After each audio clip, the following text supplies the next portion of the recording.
As the title says, we're going to be going through teams that came between 3K and 10K last season and try and help them out. And usually it's going to come down to a few pretty simple themes. It is making mistakes in trading, whether it be picking a guy that is too expensive for what they've delivered. It's chasing points. It's picking up on some of the dud cash cows that come along throughout the year, and in other cases it is around that starting team as well. So getting those things right is going to be super important for you. But what we will see is I'll be going through 4 teams here on footystatistics.com and going through their squad last year, and then a couple of teams on through the Word doc I did, and I just did some notes for those guys there, which was very, very easy to roll through. So big thanks to Matthew, to Jordy, to a bunch of legends that have gone through and helped out as well. And as you see there, you've got Scoop in there in the 5K range as well from last year, which I'll get that out fairly soon for you guys as well in his roasting basically. So big thanks to everyone that was in the private group that has allowed me to roast their squads. But let's firstly just chat about Duncan's team here, who did come 4,070th. And it's going to give you a bit of an idea as to what the top 10 analysis is like. And I've gone through and worked out the best strategies coming out of those guys and the different ways you can go through a season and end up in the top 10 and obviously win the thing. So if you are interested in that big document, that is what you're seeing now. It's part of it here. 52 pages of goodies there. So for Duncan, we go through his rankings, and he actually got to 8K by round 4, improved to 5.8 by round 9. And then he did have a big dip to 15K for round 15 and then pushed up from there. So that's going to be interesting to have a little bit of a note as to what happened through that time. I had a quick look at his starting team, and he did begin with Murray, Cotter, Grant, Flegler, Turbo, Ponga, and Galvin, which is a pretty solid starting side. That's a lot of good scorers, and you had mid-range in Flegler that came out and did a great job.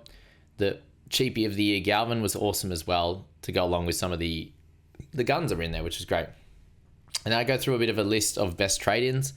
So we'll see here, he had May, Finne, Fogs, Karaz, Crichton, and Iro. So yeah, he did have 6 good trades by round 6. So it's a little bit slower than some of the other good squads that did really well, especially to build through that time, which again is a little insight into how the top 10 did things. But he did save 2 trades by this point, which is helpful in its own right. But in terms of his best trade-ins, he ended up with 26 of them, which was okay. And then we go through the okay and unlucky trade-ins. So guys that you bought in that didn't make too much cash. They are a gun that performed okay at their price point. You may have bought them a little bit too expensive, like AFB at 818, Drinky at 750. You wanted to get him under 700. Guys like Max King at 675. But that ended up being 11 players, and Aitken, basically just before he got injured too. And guys like Fletcher Myers and these guys at certain times, cheapies that didn't work out super well, Tolu Kola, those types of plays there that weren't perfect. So it was actually 11 of them. And that's a stage here where I think if you can remove a few of those type of trades and add them to the best trade-in list, and obviously that goes a long way to getting things right. And it is assessing guns at certain price brackets and wondering if that is the correct time to buy someone like that, or do you go for a different option at a similar time that could work out better for you. And unfortunately, I had 7 not good trade-ins, which does hurt. You're buying SJ at over peak price at 855, who then went on to lose 200k. Guys like Chevy Stewart, Blaze Talangi, Joey Lussick, like myself, Chance, 629k. He's a borderline keeper in a team that wasn't going very well, that kind of stuff there, and he did cop some injuries. Joe Chaney brought in, and then Starling a little bit too late. It was unlucky, that one, a little bit, but also, he'd made a lot of his cash from that point. But when we went through those trades in that middle period, which I was looking at, the trades in round 14 and 17, they didn't work out too handsomely. You had SJ, Kohler, Brayley struggling during that time. No trades in 15 and 16 when the team wasn't performing very well. That also hurt. So that was a point where you needed to knuckle down and get moving in the right direction to then make it a little bit easier at the back end. Used triple trades in 7, 8, 9, and 11. That slowed him down through the buy period, just using an allotment of those there. He wasn't able to trade as well in 15 and 16 because he was obviously having to worry about using too many trades and running out before round 20.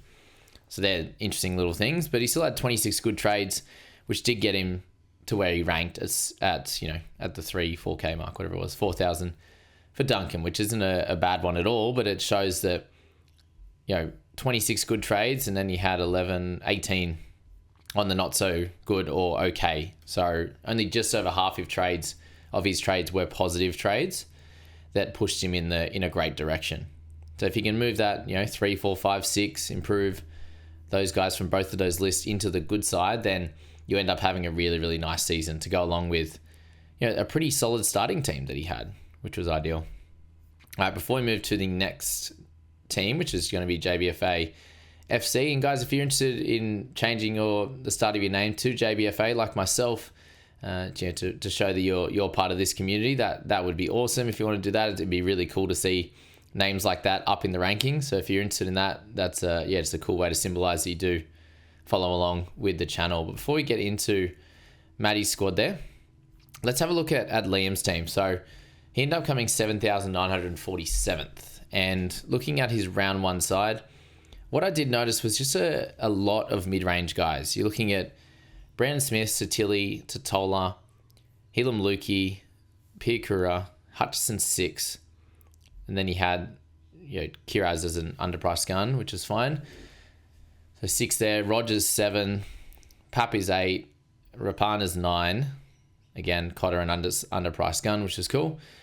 So 9 guys that are in that sort of mid-range, that 350 to sort of 550 type of range. And that, I think, is probably a little bit too many, just on what I've learned over the years.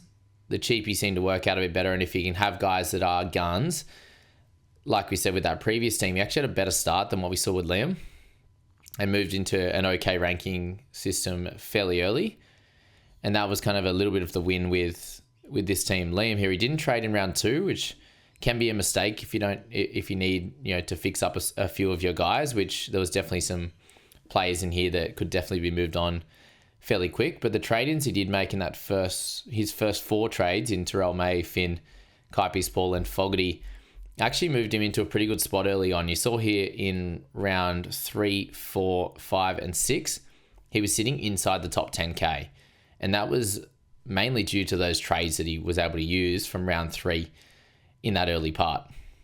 He then went on a bit of a lull and pushed back, 15 to 20,000 all the way through until round 13, when he made a nice move in the first Origin game and then improved slowly before falling off again in the back part of the year there, where he got all the way into sort of the top 4,000 and then pushed back to that 8k range to finish. And we can easily have a look at some of the trades made in these certain times and work out why that happened. You had Caitlin Ponga as a bring-in, Blaze Talangi in round 5. Jaden Campbell, unfortunately at that time as well, was having a rough time of it, so he brought in Campbell and Ponga in round 6 and sold them both in 8. So that was a little bit unlucky on both those parts, to be fair. Campbell was having injury troubles, and then Caitlin had some issues of his own. Then round 7 there were some pretty solid trade-ins. You probably wanted to grab Dylan Brown a little bit earlier, but Crichton and Iro was awesome in that time. And then unfortunately he brought in Tohu Harris at a pretty high price of 776 before he got injured. So you can definitely look at a few of these decisions and see the injuries that come out of it. He brought Tom Chester in round 8 along with Hines. And we know that, Hines was a solid buy in them, but he was a better buy in a few weeks before. So a mixture of buying guys at a pretty expensive price just before they got injured. So unlucky with that side of it, but obviously you have to play the percentages in terms of picking guys at a decent value as well. And then picking guys that were mid-range that had to do really well to come out and have a great one. But then round 9 there, you saw some terrific trade-ins. Round 10 was pretty solid. Similar with round 11, apart from sort of Reed. So that's where he was building up now in this period to then have a pretty good stretch of games, which got him moving in the right direction before falling off at the end due to Jake Tungo coming in. There you go. But Jai Gray and Whiten was good. Colin Matungi maybe a little bit late in round 20. Didn't end up with Isaiah Yeo, I don't believe, which was a miss at that time. Guys like Olakwatu. missed Carrigan and guys like Ponga during that time. So just never really ended up with the guys, had DCE for the back end that wasn't great. Watson for the back end. Curran was okay. Did get Cleary for a few good games there in Casey McLean, but did miss out on a few of those boom guys through the back end of the season there, and was on that sort of that South train with myself, with Cook and the like, and wasn't able to get Carrigan at the perfect time a little bit earlier, and didn't get Ponga and Yo, those types of things that helped him fall off at the end of the season, which we saw. I was near 200 and end up at 750th, so it can definitely happen for certain guys there. And then we go to Stewart Scott in the Gundagai Group 9 Tigers. Shout out to the boys. With Stu, let's have a quick look at how his season went about, and it was definitely an improvement throughout the season. So a pretty slow start, sitting in the 40s and 30s and 20,000s, all the way up until round 14. So he made some good moves through the bye period and then held on fairly strong to finish in this 7,000 mark here. So let's help him get to a better rank. And that's the point of this one, guys, is if you finish in this range, or if you finish just outside this, either way, further out, after 10K, and in the 1s and 2000s, I'll pop up a video going through those guys as well. But if you're in that type of range there, you can definitely benefit from some of the things that I'm going through in this one. And for Stewart's side there, again, it's looking at a couple of mid-range guys. You've got Arrow, you've got Lenu, you've got Egan, Satili, Piakura, Hutchison, Seb Chris, Roger. That's where some of the annoyances, Keenan Palacia, these guys on the bench. Taint Tuapiki was really solid. Yes, some of the cheapies were fine. He did well, starting with Tedesco. That was awesome. Starting with Tarpany, he's always, pretty solid as a guy you can hold all season. But that was the thing. You didn't have any of those real top tier guns apart from Teddy and Ponga. And I think that's something to note, that the two guys that he did pick as guns, Cleary got unlucky, Tarpany was good. So the 4 guys that he picked as guns, they always usually work out. Cleary got injured, that's fine. If a gun gets injured, it's fine. But a lot of the mid-range didn't, and that's where he started fairly slow. Brought in Jacob Little early, which he ended up selling in round 7. So again, picking up a mid-range guy. Picking up Joey Lussick in round 3. Terrell May was a pretty obvious mid-range pick. Josh Curran at 547. Kurt Mann the following week at 528. Clint Gutherson in round 5 at 586. And you saw there over that whole period, the first 10 rounds, it was not fruitful, unfortunately for Stu, because of the mid-range buys. And sometimes it works, right? The mid-range play is definitely something that can work this year. But we do know that you have to pick correctly. Jacob Little didn't have 80 minutes at that time. Josh Curran's a bench forward. Lussick is a 9 that's never done it at a really good scale before, and I fell for that trap as well. Kurt Mann as well. He had a couple of the odd good game, but he doesn't get the massive minutes. Fogarty was a great pick in round 4. Gutho's never been a top tier wing fullback gun. So there's all these trades that you could look back on and go, wow. In hindsight, that's fairly simple, but the maths is there to show that you shouldn't do that type of stuff. And now let's go to the section where he started doing well through the middle part of the season and buying guys like Dane Gagai, who are proven guns. He got unlucky with Joe Manu, but Wishart in a perfect role. He bought Adam from Blake pretty expensive at 780, along with Reed Marnie at 721.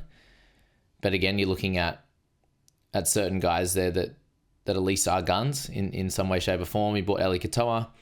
Again, it wasn't at the perfect time, but you're buying a gun. You're buying Latrell Mitchell at a great time at round 14. You're buying cheapies outside of that. Brendan Hands, Lehigh Hopoate, which end up being great picks. Buying Solomon Alamalo wasn't a good pick. For example, a 330. Someone who's never done it before. Not in a great team. So simple things like that. Fletcher Sharp was awesome in round 15. Buying Plath was solid. Cheekham at a certain time was able to hold him for the rest of the year. And then back to buying mid-range again with Aaron Clark, who he had to sell 2 weeks later. And I didn't even have to think too much. I was like, well, that's probably a bad pick at 524. But buying like a Beau Fermor at 654, who was a keeper that was, ended up with a centre tool at that time, works out well. And buying Isaiah Yeo in 21 was awesome for this side. Kalen Ponga in 22. These types of picks there, when they're slightly underpriced, 688 for Ponga is awesome. They work out to be terrific picks for your side. So I just thought that's a really simple team that you could turn around very, very quickly and improve on in the next year like that so quickly. So that's awesome, guys. If you are interested in my analysis on your team, these are all guys from the private group that I'm analyzing. If you want that, if you want to ask questions one-on-one, jump in the description. All the info's there on how to join the private group. Get in there. It's not much per week. You got prizes available. We had up to $5,000 in prizes last year. It was awesome. And it's a great group, a great community of people. So get around it, guys. And now, before we move to Renegade Rise of the Khan, I think a lot of people in Facebook groups would know Shab. He's kindly offered up his team. We'll go through Matty's team at 7,000th in that spot there. So for him, he came in at 84K into 31 by round 5, so still not ideal. 9K by round 20 and slowly improved from there. So when you're looking at that starting team, the good and the bad, you had Grant, you had Haas, you had Cotter, you had Ponga, you had Hammer, who had a really good start, and Turbo. So he went pretty nuts on a couple of mids, a hooker, and fullbacks. Took a few cheapy punts in Jacob Gagai, Joe Chan, Keeney, all with limited job security, which, I did the same with Keeney and Chan probably, like we all did. But a quick look over on the trade trends, lots of just below keeper punts in the first 4 weeks, which actually did slow him down a little bit at times with some of them, and some other ones were good. To be fair, you had the guys like Taylor May, who weren't great. He brought in Elliott, which if you started with him was great, but if you bought him in after the big one, not so great. Curran probably had to start with, and then Coruscant, I bought him in Supercoach, and he had the odd good game, but not too great overall. So just a little bit of an interesting thought around those guys, and if you start with them in round 1, it's probably fine. Like most of those guys, you got a good score from Taylor, and you would have got a good score from Elliott in round 2. Curran had a solid start. Coruscant had a great start. But if you buy them after that, at that mid-range price, sometimes it doesn't work out. So I'm sure you're working out the trends, guys. Mid-range. Best trade-ins, he ended up with 28, so a little bit better than Duncan in that one. So 28 of those, he had 14 on the okay or unlucky side, and only the 2 trades that weren't very good in Taylor May. And then Corey Waddell, it wasn't actually that bad, to be fair, but I had to slot it in there because, I don't know, he's okay at best. But those okay and unlucky trades just kind of stall you a bit in your gains, but the 28 really helped him from where he was to getting into that 7,000 mark. So again, just be aware of that there's a heap of these trades that you're buying guys that are mid-range or cheapies that don't have the security or the pedigree. And then some of the expensive guys, you're buying them, unfortunately, at the wrong time, at the wrong price. Guys like Campbell, at the price, if you buy them and they just do okay, then I have to slot them in this list. But if you buy them at 500-600K or whatever it was and ride that, then you're in with a good show. So that was him there. So it was a mixture of some of the cheapies not paying off early, and the mid-range picks early not working that slowed him down. Because the picks from then on, I think, were pretty good overall. It was a good learning season from Matty. Love your work, mate. And he helped me with the finals fantasy last year. So big shout out to Matty on that one. All right, we've already done Liam's team. Before we get to Jordy's team, let's go back into Shab's. Now, his starting side, similar situation there with going for a bunch of those mid-range, mids and edges, which is what scares us a little bit coming into this year. But I don't know. It looks like a few of them have better job security rather than the guesses that we were taking in some of those. And he actually started with Luke Metcalf last year, which was fun. It looks like he'll be a better play this year. He spent a bit more cash in the wing fullbacks as well, which was pretty solid overall. And then had guys like Viliami Fafita that cooked him, Joe Chan, but had McInnes in there on the bench as well.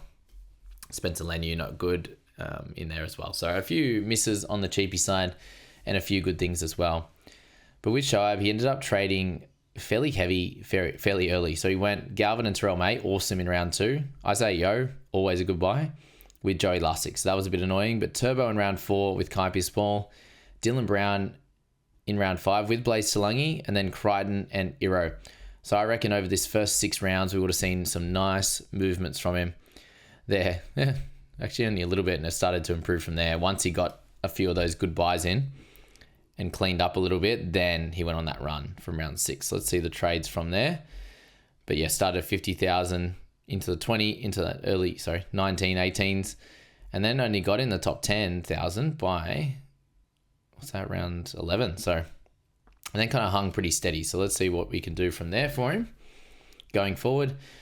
Yeah, it started improving from, Crichton and Iro, and then he went Blore, Waddell, Chester. Not ideal on that front, so that didn't help him at all. Hines, a little bit late, didn't help him too much, but Fuller and Fainu, okay, that's where it started working well. Brayley was an okay trade. Bateman, he got unlucky. 2 weeks later got injured, but Armstrong and Garrick were solid. Yeah, so maybe just it was the rest of the team kind of coming together, as I said, after those pretty good trade-ins overall. He's got guys like Yo and Turbo, Galvin, Terrell May, all those guys in his side. Dylan Brown, good, along with Crichton Hero. It was just probably just a mixture of building up a pretty good side and doing okay with the trades and still bringing in guys that like Fuller and Fainu that we're building and having good weeks in them. And then from there, generally, was pretty solid. Obviously, Teddy, before people captained him in that Origin one. Couple of 4 trade efforts, and then he had to slow down there. 15, 16, only 1 trade each. 17 didn't trade. 19 didn't trade. So I think that stalled him a little bit through that period. And when you look at the 8 trades that were made in 13 and 14, you look at Plath was pretty solid. King got a bit unlucky. Karaz was good. DeBellin was not the play at over 700k, a 726. Seyfarth only did a job for him for a little bit, but Latrell, Whiten and Brendan Hands were 3 terrific trades in round 14. So that's where that helped him there. Helped him kind of stay.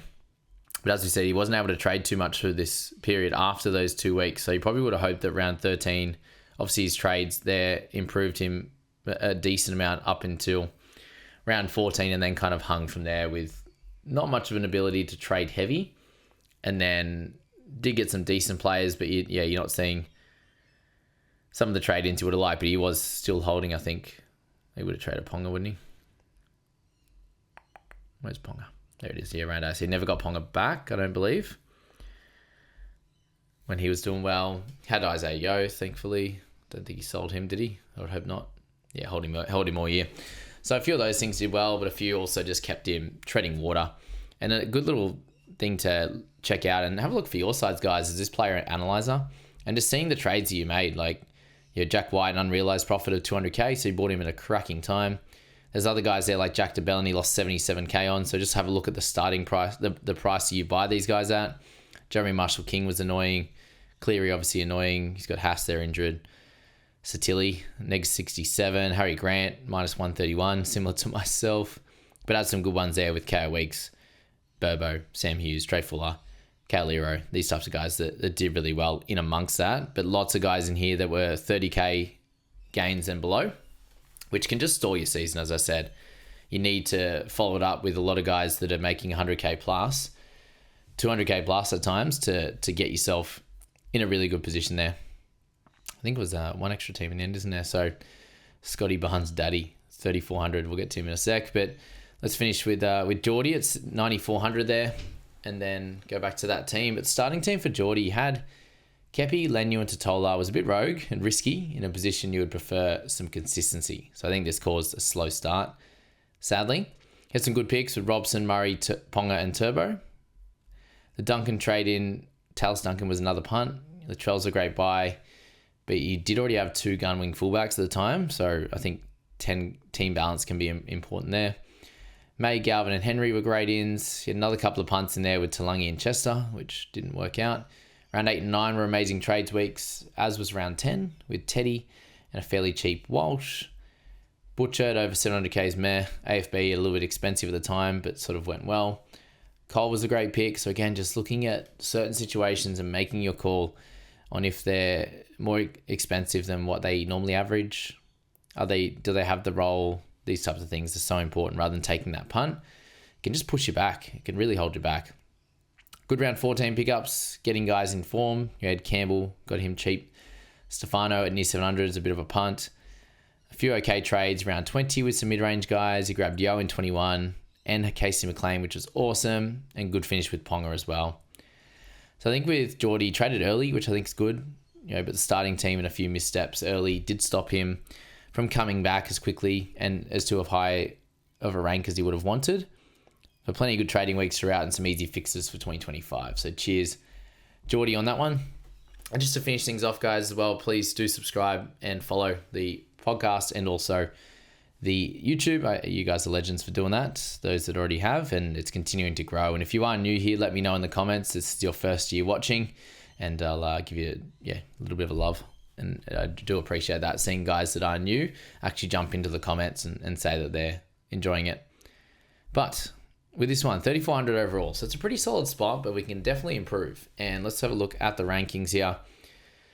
This is going to be a fun one because it's, started low like most people, but did get into the sort of top 5, 6,000 fairly early in round 7 run out, round 8, sorry.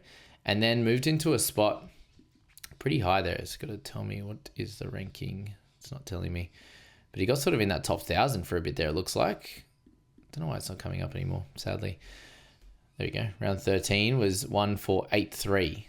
Okay. And then a little bit better than that in round 14. Okay, cool. So yeah, about that 1,000 mark, and then did fall away a little bit, kind of hung there and then fell away. So let's go and check things out. Obviously means he traded pretty well in that first section, saving one trade in the first 6 weeks. May, Galvin, Finn, Lussick. Lussick wasn't great, but Carrigan and Foggs were good. Blaze Stellangi not so much, but Crichton and Hines, Waddell, Eero. So it was pretty stock standard. He just had a pretty decent starting team outside of that, it looks like. Had to train Haas out early, obviously. Turbo, Ponga was a good starter, obviously, on that front. And Cotter was good. Grant, meh, not as much. Did he hold Keeney? No, sold Keeney as well. So yeah, just kind of solid trade-ins and didn't make like clear mistakes and was able to move him up and up and up inside the top 10k. So nothing crazy up until round 7, and then it has to get better from here, right? When Eero comes in, you've got Cleary coming in and then sold him the next week. Drinkwater and Brayley. So again, not super incredible trade-ins. Drinky at 750. Plath, Hughes, Garrick. Okay, this is when it starts getting a little bit better. Garrick was cheap at 547 at that point. James Tedesco at 576. Aiken not too late. Weeks not too good price there. Adam Fennell-Blake, tiny bit expensive but fine. But just looks like he was trading out the correct guys, apart from Jerome Hughes trading out in round 10 after buying him in round 9. That is rough. I know he did get him back in round 15. Okay, so there's a bit going on there. He did miss 1 week, I believe, during that period. Max King for Manu for Fida. So this is a team where there's no real clear run of things going well, and there's no real clear run of things going bad. It's kind of just one good, one bad, one good, one average, that kind of realm with this one. If you can just clean that up a little bit, buying Manu at 750 after he'd already gone on his big run, selling Tedesco in round 13. Yeah, there's some missteps in there in amongst some really solid trade-ins as well. Like, bringing Hughes back, it obviously worked out well. Fletcher Sharp at 260 was great. Willison at 417 was fine. A little bit cheaper would have been good. Appy, Will Price. This is, some punts being had here. And I suppose the thing you look at, guys, if you get to halfway through the year and you're not ranked super well, you can look at the rest of your trades and go, oh, I took a bit of a pod play here. I took a punt on a mid-range here. Just really try to learn from your mistakes and fix them following that.